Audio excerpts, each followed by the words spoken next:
স্বাগত জানাচ্ছি আরটিভি সন্ধ্যা সংবাদে। আপনাদের সঙ্গে আছি আমি ফারজানা তানি এবং আমি ফাহমিদা সালাম। 4 মাস পর ঢাকার উদ্দেশ্যে আজ লন্ডন ছাড়ছেন বিএনপি চেয়ারপারসন বেগম খালেদা জিয়া। বিএনপির ভারপ্রাপ্ত চেয়ারম্যান তারেক রহমানের সহধর্মিণী ডাক্তার জোবাইদা রহমানের বাসা সহ নিরাপত্তার জন্য যা যা করণীয় তা করবে পুলিশ। একই সাথে আগামীকাল বিএনপি চেয়ারপারসন বেগম খালেদা জিয়ার দেশে ফেরাকে কেন্দ্র করে বিমানবন্দর, গুলশান সহ বিভিন্ন এলাকায় সব ধরনের নিরাপত্তা ব্যবস্থা ও ট্রাফিক ব্যবস্থা নেওয়া হয়েছে বলে জানিয়েছেন ডিএমপির মুখপাত্র তালেবুর রহমান। আরও জানাচ্ছেন দীপন দেওয়ান। চিকিৎসার জন্য গেল 8 জানুয়ারি কাতারের আমিরের পাঠানো বিশেষ বিমানে করে লন্ডনে যান বিএনপি চেয়ারপারসন বেগম খালেদা জিয়া। 4 মাস চিকিৎসা শেষে এয়ার অ্যাম্বুলেন্সে করে মঙ্গলবার সকালে দেশে ফেরার কথা রয়েছে 3 বারের এই প্রধানমন্ত্রীর। সেদিন বিমানবন্দর থেকে রাস্তার বিভিন্ন পয়েন্টে বেগম জিয়াকে শুভেচ্ছা জানাবেন নেতাকর্মীরা। বিপুল সংখ্যক জনসমাগমের বিষয়টি মাথায় রেখে নিরাপত্তায় বাড়তি ব্যবস্থা নিয়েছে আইন শৃঙ্খলা বাহিনী। বাংলাদেশের সবচেয়ে বড় দল যা বিএনপি চেয়ারপারসন বেগম খালেদা জিয়ার দেশে আসা উপলক্ষে আমাদের যে প্রয়োজনীয় নিরাপত্তা ব্যবস্থা সেটা থাকবে। যেহেতু এখানে নিরাপত্তা ব্যবস্থার পাশাপাশি ট্রাফিক ব্যবস্থাও জরুরি, এক্ষেত্রে সার্বিক দিক বিবেচনা করে আমাদের প্রয়োজনীয় প্রস্তুতি থাকবে। দেশে ফিরে ধানমন্ডিতে বাবার বাসায় থাকবেন তারেক রহমানের সহধর্মিণী ডাক্তার জোবাইদা রহমান। তার জীবনের নিরাপত্তা ঝুঁকি থাকায় বাসাটিতে আর্চওয়ে স্থাপন সহ পুলিশি পাহারা এবং যাতায়াতের সময় গানম্যান ও পুলিশ প্রোটেকশনে বিএনপির আবেদনের পরিপ্রেক্ষিতে ব্যবস্থা নিয়েছে ডিএমপি। দীপন দেওয়ান, আরটিভি, ঢাকা। দর্শক, বেগম খালেদা জিয়ার দেশে ফেরার বিষয়ে সবশেষ খবর জানাতে লন্ডন থেকে সরাসরি যুক্ত হচ্ছেন সরওয়ার হোসেন। সরওয়ার, বেগম খালেদা জিয়ার দেশে ফেরার বিষয়ে সর্বশেষ কি তথ্য আছে আপনার কাছে, আর বিমানবন্দরের নেতাকর্মীরা কি বলছেন, বিস্তারিত জানাবেন।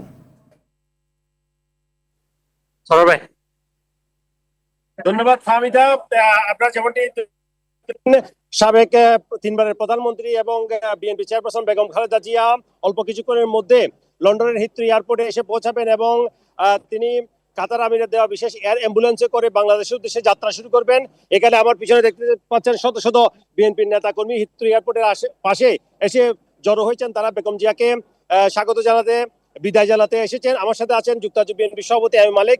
আমি তার কাছ থেকে জানবো আসলে সর্বশেষ কি অবস্থা, বেগম জিয়া তারেক রহমানের বাসা থেকে বের হয়েছেন কিনা, কিংবা কয়টায় ফ্লাইট হিথ্রো এয়ারপোর্ট থেকে ছাড়বে। জনাব আইয়ুব মালিক, এখন কি অবস্থা বেগম জিয়া সর্বশেষ? আসসালামু আলাইকুম। উনি এইমাত্র রওনা দিয়েছেন এবং আমাদের ভারপ্রাপ্ত চেয়ারম্যান জনাব তারেক রহমান উনি ড্রাইভ করছেন গাড়ি। উনার ম্যাডামের সাথে রয়েছেন ডক্টর জুবাইদা রহমান। এই গাড়িতে রয়েছেন উনার আরেকটা ছেলের বউ, যেটা আরামত ককার ওয়াইফ শামিলা রহমান, এবং ব্যারিস্টার জাইমা রহমান ওনার নাতনিন এই গাড়িতে আছেন। ঠিক তারপরে পিছনে আছেন আপনার ডাক্তার জাহিদ সাহেব এবং ডাক্তার শাহাবুদ্দিন, ডাক্তার জাফর এবং ডাক্তারদের টিম রয়েছে। তার সাথে ঠিক এর পিছনে আছে ম্যাডামের বিশেষ সহকারীরা, এবং সেইখানে ফাতেমা আছে এবং রূপা আছে ওনার স্টাফ, এবং তার সেইখানে তাদের সাথে আবার আমার ওয়াইফও আছে। যেহেতু আমরা বাংলাদেশে যাব একই ফ্লাইটে, আমার সেক্রেটারি সাহেব আমরা যাব। এবং তো এখন কখন ছাড়তে পারে এইটা এক্স্যাক্টলি 4:10 আমি যতটুকু জানি আর কি ফ্লাইট ছাড়বে। দোহারে 1 ঘন্টার সেখানে যাত্রা বিরতি আছে। দোহার থেকে বাংলাদেশের উদ্দেশ্যে রওনা দেবে। বাংলাদেশে সকাল 10:30টায় পৌঁছাবে ঢাকা বিমানবন্দরে পৌঁছাবে। এবং সেখানে আমরা জানি যে কোটি মানুষ সেদিন ঢাকাতে থাকবে আগামীকালকে। আমরা সবাই দোয়া চাচ্ছি যে যাতে ম্যাডাম রিল্যাক্স ভাবে যেন বাংলাদেশে যেতে পারেন। ধন্যবাদ। আপনারা শুনলেন সুপ্রিয় দর্শক যে অল্প কিছুক্ষণের মধ্যে বেগম জিয়া লন্ডনের হিথ্রো এয়ারপোর্টে এসে পৌঁছাবেন এবং বাংলাদেশের উদ্দেশ্যে যাত্রা শুরু করবেন। এবং এখানে শত শত নেতাকর্মী এখনো আছেন এবং আরো নেতাকর্মী আসছেন। আমরা সর্বশেষ আপডেট লন্ডনের হিথ্রো এয়ারপোর্ট থেকে আপনাদের জানানোর চেষ্টা করবো। ফাহমিদা, ধন্যবাদ আপনাকে। চিকিৎসা শেষে যুক্তরাজ্য থেকে কিছুক্ষণ পর দেশের উদ্দেশ্যে যাত্রা করবেন বিএনপি চেয়ারপারসন ও সাবেক প্রধানমন্ত্রী বেগম খালেদা জিয়া। তাকে বিদায় জানাতে লন্ডনে হিথ্রো বিমানবন্দরে জড়ো হয়েছে হাজারো নেতাকর্মী। এদিকে প্রস্তুত করা হয়েছে গুলশানের বাসা ফিরোজা। আগামীকাল সকাল 10:30টায় বেগম জিয়া ঢাকায় পৌঁছার কথা। এ সময় এসএসসি পরীক্ষার্থীদের দুর্ভোগ এড়াতে রাস্তা বাদ দিয়ে নেতাকর্মীদের ফুটপাতে দাঁড়ানোর নির্দেশ দিয়েছেন বিএনপি মহাসচিব মির্জা ফখরুল ইসলাম আলমগীর। আরও জানাচ্ছেন জাহেদ রহমান। অবশেষে ঘরে ফেরা। দীর্ঘ 4 মাস চিকিৎসার পর দেশে ফিরছেন বেগম খালেদা জিয়া। তার যাত্রাকে ঘিরে হিথ্রো বিমানবন্দরে উপস্থিত যুক্তরাজ্য বিএনপির হাজারো নেতাকর্মী। বেগম খালেদা জিয়ার চিকিৎসা সেবা টিমে থাকতে পেরে নিজেদের ধন্য মনে করছেন যুক্তরাজ্য বিএনপির সভাপতি। যদিও আজকে আমাদের অনেক আনন্দ যে দেশনেত্রী বেগম খালেদা জিয়া আমাদের দেশে ফিরছেন, কিন্তু তারপরে আমরা যুক্তরাজ্য বিএনপি আমরা এখন একটু মন খারাপ, যেহেতু আমরা খুব চাঙ্গা ছিলাম, খুব আনন্দের মধ্যেও ছিলাম যে আমাদের নেত্রী, আমাদের মা আমাদের কাছে আছেন। বিএনপি চেয়ারপারসন, তার 2 পুত্রবধূ ও মেডিকেল বোর্ডের সদস্য সহ 9 জনকে বহনকারী কাতারের রয়্যাল এয়ার অ্যাম্বুলেন্সটি ঢাকা আন্তর্জাতিক বিমানবন্দরে পৌঁছবে মঙ্গলবার সকালে। এ তথ্য জানান বিএনপি মহাসচিব মির্জা ফখরুল ইসলাম আলমগীর। তিনি জনভোগান্তি না করে দলীয় চেয়ারপারসনকে স্বাগত জানাতে নির্দেশ দিয়েছেন দলীয় নেতাকর্মীদের প্রতি। পুলিশ কর্তৃপক্ষকে বলতে চাই, তারা যেন রাস্তায় কাউকে দাঁড়াতে না দেন, যারা আপনার ট্রাফিকের সঙ্গে জড়িত আছেন তাদেরকে, আর বিশেষ করে বিএনপির অঙ্গ সংগঠনের নেতাকর্মী এবং ঢাকা সিটি নেতাকর্মীদের কাছেও আমি আবেদন রাখতে চাই যে তারা এই ব্যাপারটাতে বিশেষ নজর দেবেন এবং কোন রকমের রাস্তায় যেন কেউ না দাঁড়ায়, ট্রাফিক বিঘ্নিত না করে, যাতে করে পরীক্ষার্থীদের কোনো অসুবিধা হয়। বেগম খালেদা জিয়ার দেশে ফেরাকে কেন্দ্র করে ইতিমধ্যে প্রস্তুত তার গুলশানের বাসা ফিরোজা। মশক নিধন থেকে জেনারেটর ও এসি সার্ভিসিং সম্পন্ন করা হয়েছে। সংস্কার করা হয়েছে বেগম জিয়ার ব্যবহৃত গাড়িটি, লাগানো হয়েছে বুলেট প্রুফ গ্লাসও। জাহিদ রহমান, আরটিভি, ঢাকা।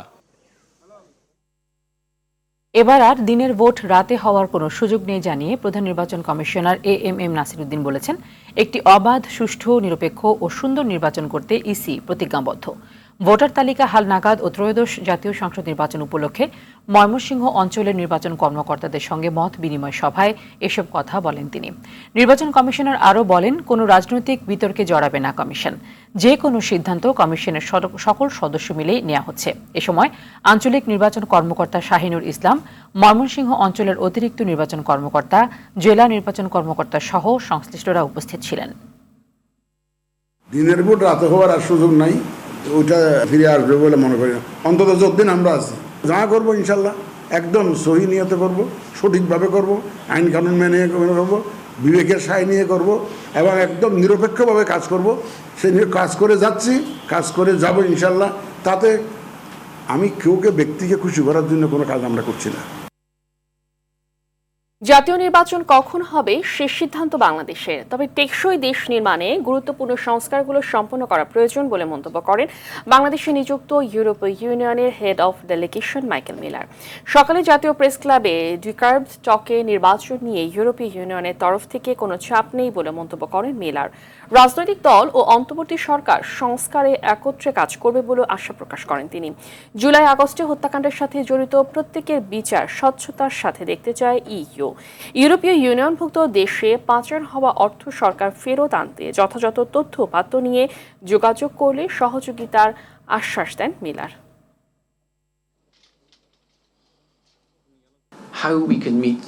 সুষ্ঠু অবাধ নির্বাচন, মত প্রকাশের স্বাধীনতা ও স্বাধীন বিচার বিভাগ প্রতিষ্ঠায় বাংলাদেশকে সহায়তা করবে ইউরোপীয় ইউনিয়ন। অন্তর্বর্তী সরকারের সংস্কার সমর্থন করে ইউরোপীয় ইউনিয়ন। জুলাই আন্দোলনে হত্যাকাণ্ডের জন্য সঠিক প্রক্রিয়া মেনে দায়ীদের বিচার হওয়া উচিত বলে মনে করে ইউরোপীয় ইউনিয়ন।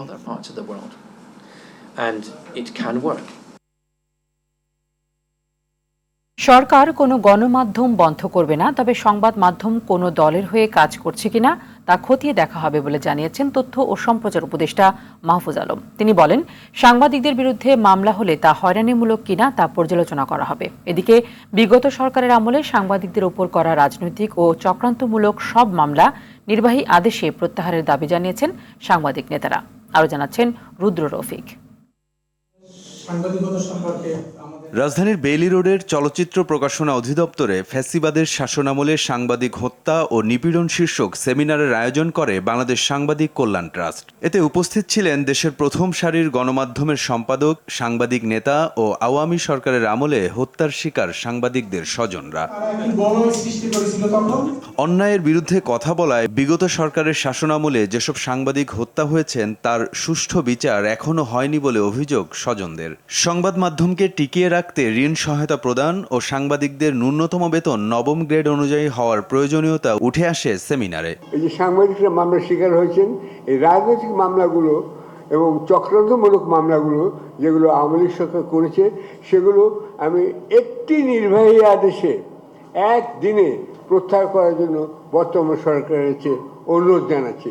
কিছু গণমাধ্যম এখনও ফ্যাসিবাদের পক্ষে কাজ করছে বলে অভিযোগ তথ্য ও সম্প্রচার উপদেষ্টার। আওয়ামী লীগের আমলে যে গণমাধ্যমগুলোর লাইসেন্স দেওয়া হয়েছিল ওগুলো আমরা তদন্ত করব এবং আমাদের সরকারের নীতিমালা হচ্ছে আমরা কোনো কিছু বন্ধ করব না।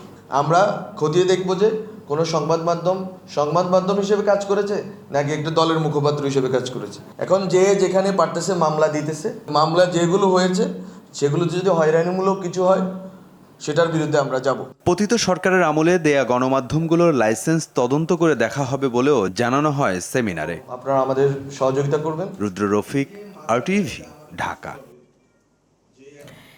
প্রাথমিক স্বাস্থ্য সেবাকে সাংবিধানিক অধিকার করা, দেশের অতি দরিদ্র 20% রোগীকে বিনামূল্যে চিকিৎসা, ডাক্তারের চেম্বারে ওষুধের প্রচার কার্যক্রম নিষিদ্ধ করা সহ একগুচ্ছ সুপারিশ করেছে স্বাস্থ্য বিষয়ক সংস্কার কমিশন। রাষ্ট্রীয় অতিথি ভবন যমুনায় প্রধান উপদেষ্টার কাছে তাদের প্রতিবেদন পেশ করেন স্বাস্থ্য সংস্কার কমিশনের প্রতিনিধিরা। স্বাস্থ্য সুরক্ষা আইন, স্বাধীন স্বাস্থ্য কমিশন গঠন সহ আরও বেশ কিছু নীতিগত সিদ্ধান্তের প্রস্তাব দেন তারা। রুদ্র রফিকের আরও একটি রিপোর্ট।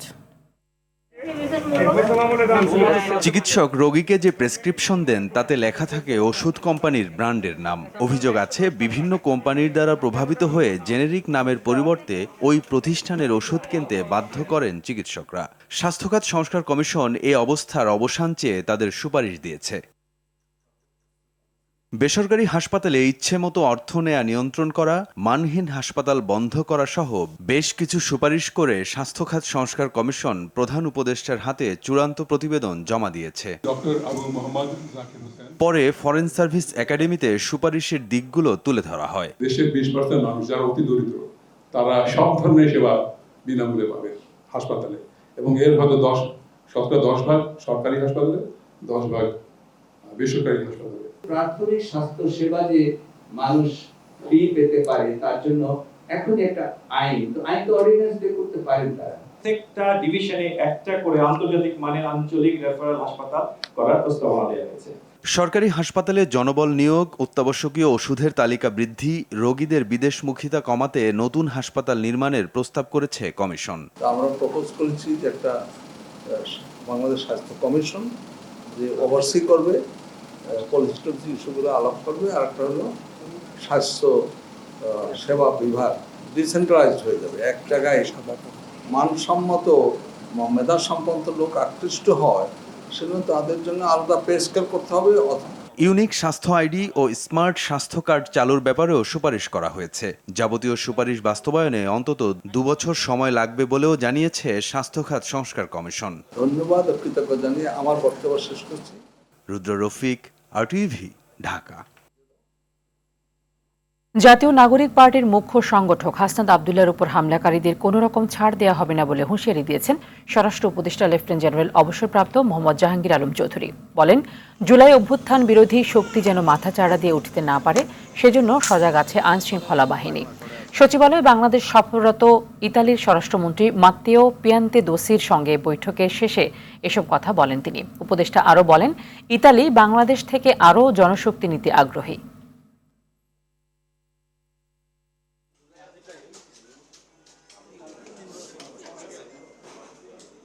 যারা এইটা 2-1টা ঘটনা ঘটার চেষ্টা করবে তাদের কাউরই ছাড় দেওয়া হবে না। কালকে আপনারা এই জানেন যে 54 জন অলরেডি আমরা কিন্তু রাত্রেই কিন্তু তাদের ধরে ফেলছি। আমাদের ভিতরে একটা কোঅপারেশন কীভাবে আরও বৃদ্ধি করা যায় এই ব্যাপারে আমাদের আলাপ হয়েছে, এবং আমাদের যারা ওখানে কাজ করতেছে তারা যেন প্রপার ভিসা নিয়ে এবং প্রপার চ্যানেলে যায়, এই জন্য তারা বলছেন। শত্রুর আগ্রাসনের উপযুক্ত জবাব দিতে প্রস্তুত পাকিস্তান। দেশটির সেনাবাহিনীর সঙ্গে রাজনৈতিক দলগুলোর বৈঠক শেষে কথা জানান আন্তঃবাহিনী জনসংযোগ পরিদপ্তরের মহাপরিচালক লেফটেন্যান্ট জেনারেল আহমেদ শরীফ চৌধুরী। যারা ভারতে কুনজর দিয়েছে তাদের উপযুক্ত জবাব দেওয়ার ঘোষণা দিয়েছেন দেশটির প্রতিরক্ষা মন্ত্রী রাজনাথ সিং। দুদেশের উত্তেজনা প্রশমনে আজ জাতিসংঘের নিরাপত্তা পরিষদের বৈঠক হবে। বিস্তারিত জানাচ্ছেন ইমতিয়াজ আহমেদ।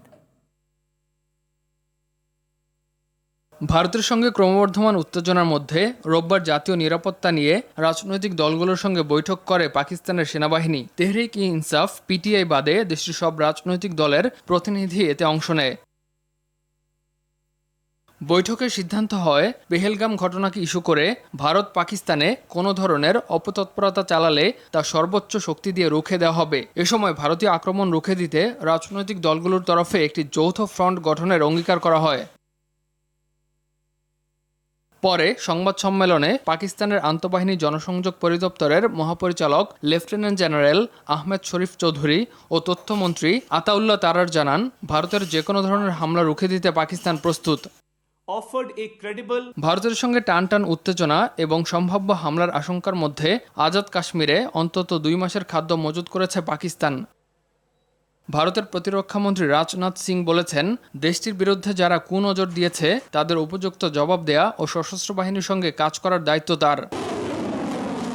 ভারত পাকিস্তানের মধ্যে চলমান উত্তেজনা যাতে সামরিক সংঘাতে রূপ না নেয় সেজন্য আজ এক রুদ্ধদ্বার বৈঠকে বসতে যাচ্ছে জাতিসংঘের নিরাপত্তা পরিষদ। এদিকে রোববার রাতে কাশ্মীর সীমান্তের নিয়ন্ত্রণ রেখা লাইন অফ কন্ট্রোলে ভারত পাকিস্তানের সেনাদের মধ্যে আবারও গোলাগুলি হয়েছে। এ নিয়ে টানা 11 বার দুই দেশের সেনাদের মধ্যে গোলাগুলি হলেও কোনো হতাহতের খবর পাওয়া যায়নি। গত 22 এপ্রিল পেহেলগামে 26 জন নিহতের ঘটনায় ভারত পাকিস্তানের উপর দোষ চাপালেও পাকিস্তান বলছে এই ঘটনা ঘটিয়েছে ভারতীয় গোয়েন্দা সংস্থা র। তাই হত্যাকাণ্ডে জড়িত কাউকে গ্রেপ্তার করতে না পারার দায় ভারতকেই নিতে হবে। ইমতিয়াজ আহমেদ, RTV। আফতাবনগরে একই স্থানে কোরবানির পশুর হাট বসানো নিয়ে মুখোমুখি অবস্থানে ঢাকা উত্তর ও দক্ষিণ সিটি কর্পোরেশন। এলাকাটিকে 2 সিটি নিজেদের দাবি করে ইজারা বিজ্ঞপ্তি প্রকাশ করলেও জনভোগান্তির কথা চিন্তায় 2 সিটিকেই হাট বসানোর উপর নিষেধাজ্ঞা দিয়েছে হাইকোর্ট। এদিকে গাবতলী হাট নিয়ে ঘটছে তুঘলকি কারবার। দরপত্রে প্রথম ও দ্বিতীয় দরদাতাকে ডিঙিয়ে রহস্যজনক কারণে তৃতীয় দরদাতাকে দিয়েছে ইজারা।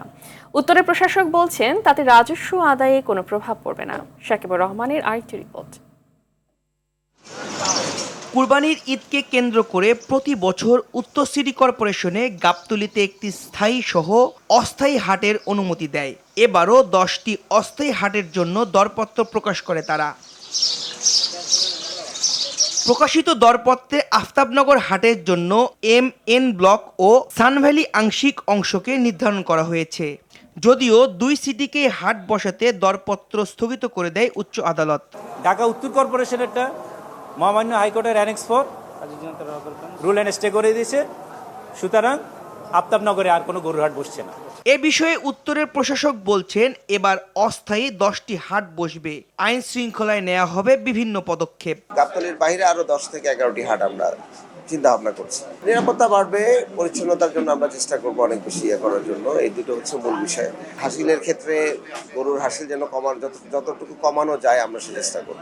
তবে গাবতলী স্থায়ী হাটের জন্য সর্বোচ্চ দরদাতা নির্ধারণ হয়, কিন্তু অদৃশ্য কারণে সেই প্রতিষ্ঠানকে কাজ দেয়া হয়নি। তৃতীয় পক্ষের লোক দিয়ে আদায় করা হচ্ছে হাসিল। হাসিলের দায়িত্বে থাকা লোক RTVর ক্যামেরায় নিজেকে সিটি কর্পোরেশনের লোক বললেও হাতে পাওয়া আরেকটি ভিডিওতে দেখা যায় সেই লোক তৃতীয় দরপত্রদাতার কর্মী।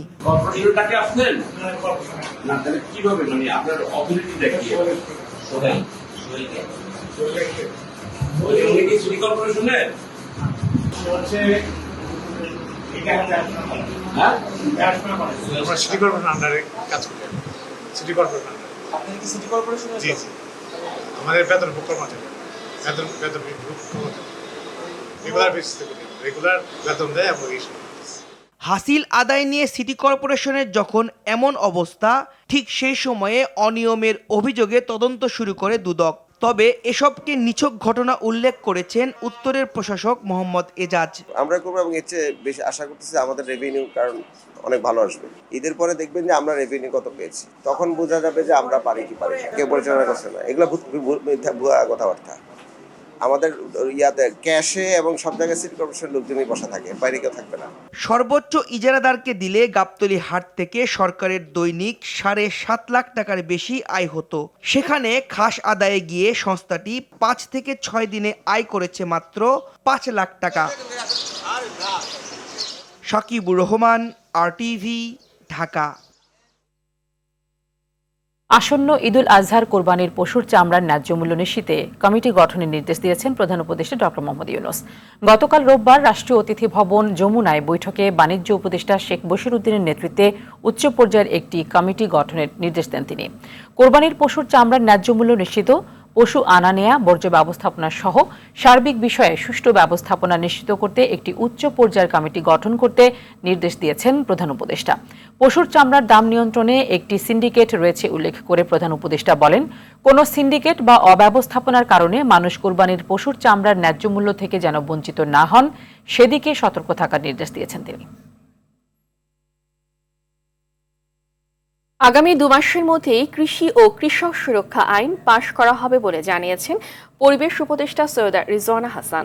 সোমবার কৃষি, খাদ্য, নিরাপত্তা ও প্রাণ প্রকৃতি সম্মেলন 2025 কথা বলেন তিনি।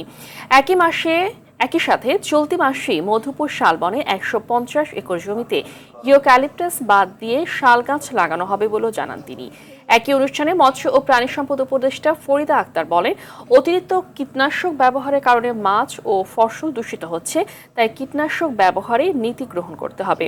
এ সময় বাণিজ্য উপদেষ্টা শেখ বশির উদ্দিন বলেন, দীর্ঘ 15 বছর এদেশে উন্নয়নের নামে ব্যয়ের মহোৎসব চালানো হয়েছে। কৃষি জমি সুরক্ষা আইন এবং ল্যান্ড জোনিং আইন, এগুলো আপনারা নিশ্চয়ই জন্মের পর থেকেই আমরা শুনে আসতেছি যে বাংলাদেশে এরকম আইন হবে। এটা আর হয় না, কিন্তু এটা নিয়ে আন্তঃমন্ত্রণালয়ে সভা হয়ে গেছে। আরেকটা আন্তঃমন্ত্রণালয় সভা করে পাবলিক কনসালটেশনের পরে আশা করি মাস 2-3 মধ্যে কৃষি জমি সুরক্ষা আইনটা আমরা পাশ করে দিতে পারবো। সরকারের অনেকেই ফ্যাসিবাদীদের ফেরানোর চেষ্টা করছে অভিযোগ করে তাদের পরিণতি শেখ হাসিনার চেয়েও ভয়াবহ হবে বলে হুঁশিয়ারি দিয়েছেন ছাত্র শিবিরের সভাপতি জাহিদুল ইসলাম। হেফাজতে ইসলামের সমাবেশে গণহত্যার 12 বছর পূর্তিতে বিচারের দাবিতে দুপুরে শাপলা চত্বরে আয়োজিত ছাত্র শিবিরের মানব প্রাচীর থেকে এই হুঁশিয়ারি দেন তিনি। শাপলার ঘটনায় আলেম ওলামাদের নামে আওয়ামী লীগ সরকারের দেয়া হয়রানিমূলক মামলা এখনও কেন প্রত্যাহার করা হয়নি প্রশ্ন রেখে বিডিআর আল্লামা সাঈদীর রায়ের পর হেফাজত এবং জুলাই গণহত্যার বিচার দ্রুত করার আহ্বান জানান জাহিদুল ইসলাম। একই সঙ্গে 5 মে রাষ্ট্রীয়ভাবে গণহত্যা দিবস পালনের দাবি জানান শিবির সভাপতি।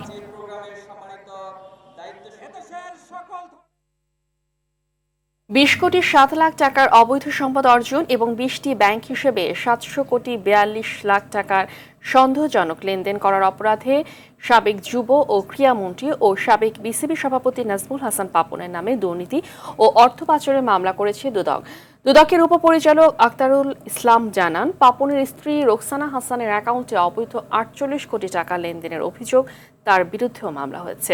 এছাড়া পাপনের সহযোগী এবং অর্থ পাচারের অভিযোগে বিসিবির সাবেক পরিচালক ইসমাইল হায়দার মল্লিকের বিরুদ্ধেও মামলা করেছে দুদক।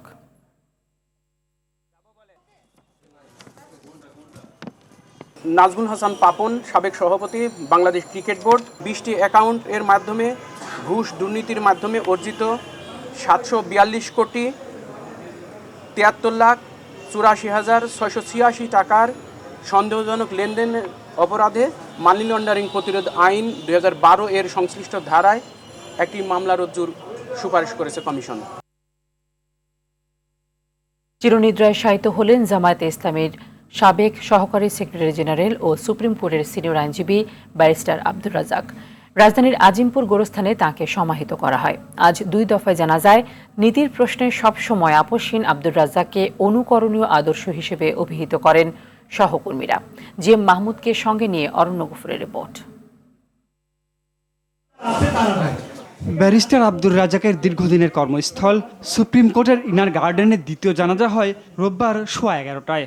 অংশ নেন প্রধান বিচারপতি, অ্যাটর্নি জেনারেল, চিফ প্রসিকিউটর সহ বিপুল সংখ্যক আইনজীবী, পরিবারের সদস্য ও বিভিন্ন শ্রেণী পেশার মানুষ। জানাজায় ইমামতি করেন মরহুমের বড় ছেলে ব্যারিস্টার এহসান আব্দুল্লাহ সিদ্দিকী। জানাজা শেষে মরহুমের কফিনে ফুলেল শ্রদ্ধা জানান প্রধান বিচারপতি, অ্যাটর্নি জেনারেল ও সহকর্মীরা। আব্দুর রাজ্জাক মজলুমের পক্ষে আজীবন সংগ্রাম করেছেন বলে জানান আইনজীবীরা। আইন জগতে তার এই মৃত্যুতে অনেক শূন্যতা সৃষ্টি হবে। 2013 সাল থেকে 2024 সাল পর্যন্ত ব্যারিস্টার আব্দুর রাজ্জাক জীবনে এই পেশা এই দেশের কাছে দেওয়ার জন্য সবচেয়ে বড় সম্পদ তিনি ছিলেন। বিপ্লবের পরে তিনি অসম্ভব আশাবাদী ছিলেন। তিনি বিশ্বাস করতেন যে বাংলাদেশ সত্যিকার অর্থে এখন একটা গন্তব্যে যাওয়ার পর্যায়ে পৌঁছেছে। জাতীয় মসজিদ বাইতুল মোকাররমে বাদ জোহর হয় তৃতীয় জানাজা, যেখানে সাধারণ মুসল্লিদের সঙ্গে অংশ নেন জামায়াতের নেতাকর্মীরা। স্মৃতিচারণে আবেগ আপ্লুত হয়ে পড়েন জামায়াতের নায়েবে আমির। তিনি অত্যন্ত স্বচ্ছ মানুষ ছিলেন, অনেক জ্ঞানী মানুষ ছিলেন। বিশেষ করে কোরআনের উপরে ওনার বিশাল দখল এবং পাণ্ডিত্য ছিল। আল্লাহ যেন তাকে জান্নাতুল ফিরদাউসের সর্বোচ্চ স্থান দান করেন। সাংবিধানিক আইন ও ফৌজদারি আইনে অসামান্য দক্ষতার কারণে দেশ বিদেশে সমাদৃত ছিলেন ব্যারিস্টার আব্দুর রাজ্জাক। অরণ্য গফুর, RTV, ঢাকা। ইউক্রেন যুদ্ধ শেষ করতে রাশিয়ার পারমাণবিক অস্ত্র ব্যবহারের প্রয়োজন নেই বলে জানিয়েছেন দেশটির প্রেসিডেন্ট ভ্লাদিমির পুতিন। তিনি জানান, ইউক্রেনীয় সেনাদের প্রতিরোধের জন্য রাশিয়ার যথেষ্ট সক্ষমতা রয়েছে। রুশ গণমাধ্যমে দেয়া সাক্ষাৎকারে তিনি আরও বলেন, যুদ্ধ শুরু হওয়ার পর থেকেই অনেক পশ্চিমা রাষ্ট্র ইউক্রেনীয় ভূখণ্ডে পরমাণু অস্ত্র ব্যবহারের পরামর্শ দিয়েছিল, তবে রুশ সেনাবাহিনী তা ব্যবহারের প্রয়োজন হয়নি। দ্বিতীয় মেয়াদে ক্ষমতায় আসার পর থেকে যুক্তরাষ্ট্রের president Donald Trump Russia Ukraine যুদ্ধ বন্ধে মধ্যস্থতা করে আসছেন।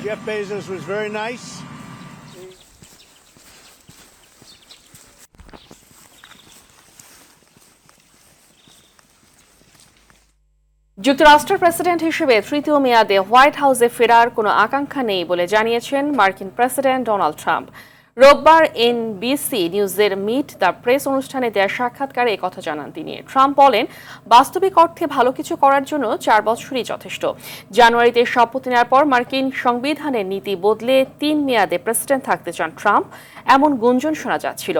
দেশটির সংবিধানের 22তম সংশোধনীতেও 2 মেয়াদ প্রেসিডেন্ট থাকার বিষয়টি যুক্ত হয়। যদিও প্রথম বিশ্বযুদ্ধের সময় এই রীতি ভাঙেন Franklin D Roosevelt.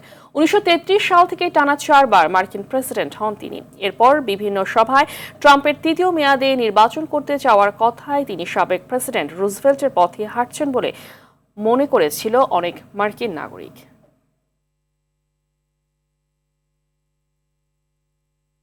AFC Asian cup বাছাইয়ের ঘরের মাঠে শক্তিশালী দল গড়তে আরেক ধাপ এগিয়ে গেল বাংলাদেশ। হামজার পর এবার সমিত সোমকে দলে পাওয়ার দ্বারপ্রান্তে বাংলাদেশ। এরই মধ্যে কানাডার প্রবাসী ফুটবলার সমিত সোম বাংলাদেশি পাসপোর্ট হাতে পেয়েছেন। সিঙ্গাপুর বাংলাদেশ ম্যাচের ভেন্যু ঢাকা স্টেডিয়ামের সবশেষ অবস্থা পরিদর্শন করে বিষয়টি নিশ্চিত করেছেন বাংলাদেশ ফুটবল ফেডারেশনের সহ সভাপতি ফাহাদ করিম। গত 2 মে টরন্টোর বাংলাদেশ হাই কমিশনের কনস্যুলেট অফিসে পাসপোর্টের আবেদন করেছিলেন কানাডার সিনিয়র দলের খেলা সমিত। এই তারকা ফুটবলারকে বাংলাদেশ জাতীয় দলে খেলাতে মঙ্গলবারের মধ্যেই ফিফা বরাবর বাফুফে আবেদন করবে বলে জানিয়েছেন ফাহাদ করিম। আমাদেরকে ডিআইপি থেকে কনফার্ম করা হয়েছে যে passport is ready, it is done, এবং তারা তাদের প্রোটোকল অনুযায়ী সেটা এখন টরন্টো কনসুলেটে পাঠিয়ে দিবে, সেখান থেকে সামিতকেও পাঠিয়ে দেওয়া হবে। ফিফাতে পোর্টালে যে অ্যাপ্লিকেশন করতে হয় সেটার জন্য যে তথ্য লাগবে সেই তথ্যের কথা আমরা আগে থেকে কনসুলেটকে জানিয়ে দিয়েছিলাম, এবং আমরা আশা করি আজ কিংবা কালকে লেটেস্ট কালকের ভিতরে ইনশাল্লাহ ফিফার যে পোর্টাল আছে সেই পোর্টালে আপলোড করে আমরা অ্যাপ্লিকেশনটা ফাইল করে দেব। প্রবাসী বেড়ে ওঠা ফুটবলারদের লাল সবুজের জার্সি গায়ে জড়াতে হলে যোগ্যতা প্রমাণ করেই দলের সুযোগ নিতে হবে বলে জানান বাংলাদেশ অনূর্ধ্ব-19 দলের কোচ গোলাম রব্বানী ছোটন। সাফ অনূর্ধ্ব-19 চ্যাম্পিয়নশিপে যাওয়ার আগে সংবাদ সম্মেলনে এমন মন্তব্য করেন তিনি। এ সময় তিনি দাবি করেন, দেশে এখন যথেষ্ট যোগ্যতা সম্পন্ন ইয়াং ফুটবলার আছে। আরও জানাচ্ছেন নাজমুস সাকিব। চলতি মাসের 9 তারিখ থেকে ভারতের অরুণাচল প্রদেশে শুরু হতে যাচ্ছে সাফ অনূর্ধ্ব-19 চ্যাম্পিয়নশিপ ফুটবল। নিজেদের প্রস্তুতি ও সম্ভাবনার কথা জানাতেই এই সংবাদ সম্মেলন। 35 জন খেলোয়াড়কে প্রাথমিকভাবে আমরা সংবাদ সম্মেলনে কোচ শিরোপা জয়ের লক্ষ্যের কথা জানিয়ে বলেন, টুর্নামেন্টে বাংলাদেশ দারুণ এক পরিপূর্ণ দল পেয়েছে। 18 কোটি মানুষের আপনার আশাই যে আমরা সাউথ এশিয়ার যে টিমগুলো খেলতে যায় আমাদের হলো চ্যাম্পিয়ন হওয়াই লক্ষ্য। ম্যাচ বাই ম্যাচ আমরা উইন করব এবং আমাদের যে লক্ষ্য আমরা সেখানে পৌঁছাবো। হামজা আসার পর দেশের ফুটবলে জোয়ার এসেছে। প্রবাসে বেড়ে ওঠা যুবকরা আগ্রহী হচ্ছে দেশের হয়ে প্রতিনিধিত্ব করতে। ছোটনের অবশ্য দেশে বেড়ে ওঠা ফুটবলারদের উপরেই বেশি আস্থা, যদিও ছোটনের চূড়ান্ত দলে সুযোগ পেয়েছেন 2 জন প্রবাসী। যারা আপনার প্রবাসীরা আসতেছে তাদের আসলে এখানে চিন্তা করে আসা উচিত যে বাংলাদেশের যারা ফুটবল প্লেয়ার আছে তারাও আপনার মানসম্পন্ন প্লেয়ার এবং তারা আপনার তার ফিজিক্যালি বলেন, টেকনিক্যাল বলেন, ট্যাকটিক্যাল বলেন, তারাও কিন্তু ভালো ওয়েল প্রিপেয়ার্ড। তো তাদের প্রস্তুতি নিয়েই যে আমি বাংলাদেশে আসবো, আইসে আমি খেলে ফেলবো, এই ধারণা না নিয়ে তারা যেন প্রিপেয়ার্ড হয়ে এখানে আসে। গ্রুপ পর্বে নিজেদের উদ্বোধনী ম্যাচে মালদ্বীপের মোকাবেলা করবে বাংলাদেশ, আর ফয়সাল নাহিদদের দ্বিতীয় ম্যাচ 11 মে ভুটানের বিপক্ষে। 35 নম্বর। নাজমুস সাকিব, RTV, ঢাকা। সন্ধ্যার সংবাদ এ পর্যন্তই। 11টায় দেখার আমন্ত্রণ রইল। ধন্যবাদ সবাইকে। ধন্যবাদ।